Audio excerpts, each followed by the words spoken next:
realized that the caseload for parolees that were sentenced for rape is actually high.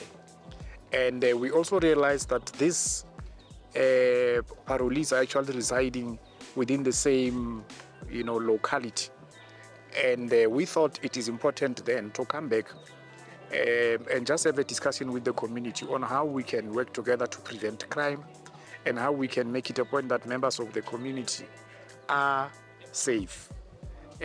Because what we have realized is, in as much as we are at the end of the value chain as the Department of Correctional Services, it is important for us to also contribute to the implementation of the strategy that was approved by Cabinet, a strategy on crime and violence prevention, but also at the same time we need to work together with members of the community, NGOs, in ensuring that we address the issues of crime in Mamelodi.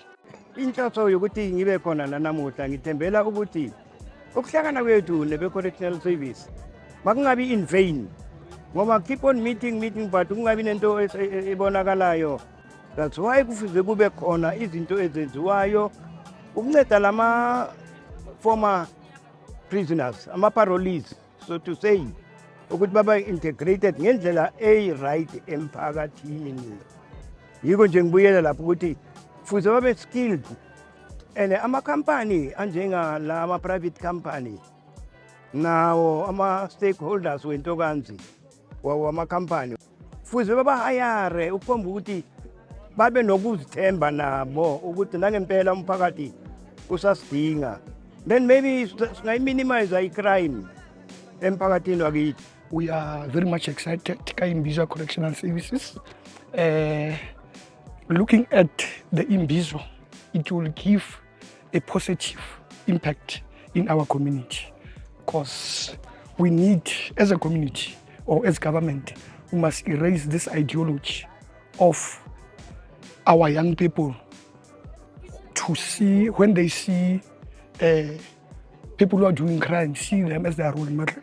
We must start to educate our young people that they must take education serious, and we as government we must see to it that we give them skills. They must have skills so that they can be on their own when they grow up, should be able to provide for their families and to stand by themselves, not to earn money by doing crime. We are receiving a number of complaints about parolees that come back to the community and threaten the community. So we are collecting that information. We are going to attend to those parolees.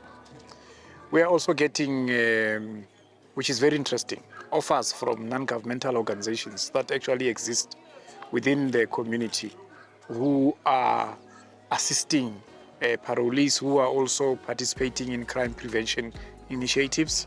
So we are, for us, it's a good point to network. So we are collecting contacts and we are going to develop a program and see how we can work with them. There are suggestions that are good.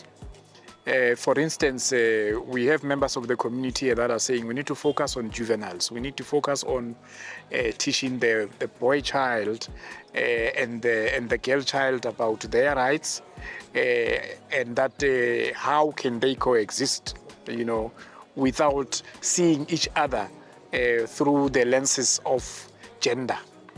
And members of the community are saying if we can have programs like those, they will assist us to deal with the problem of gender-based violence, starting from educating the little ones. So it's a conversation that for me is very helpful, because in as much as there are weaknesses that are pointed out about the parole system, the community members are also coming up with suggestions as to how we can fight crime, suggestions also as to how we can ensure that our parolees comply with the conditions. The issue of unemployment is raised sharply here, to say if you have a parolee coming out of a correctional facility coming into the community, into a community that lives in abject poverty and the unemployment is very high, you are bound to have problems. So how do we then work together to ensure that the skills development programs, job opportunities, from government, from the business sector, are availed to members of the community, not only parolees, so that at least we can start experiencing growth and development in the community against crime. So the thing is, it's not everybody who is tormenting the community. I understand in the facilities, there are people who are really really, there's others who go to prison. It's not in their intention and they make mistakes. There are others who are doing with intentions to traumatize the community, you see. So this Imbizo, for me, it's a great thing. And then for me, I think people, they need to learn and they need also to forgive. So you cannot always have a baggage on yourself, because the community service is there, and even the correctional service, they are doing their best.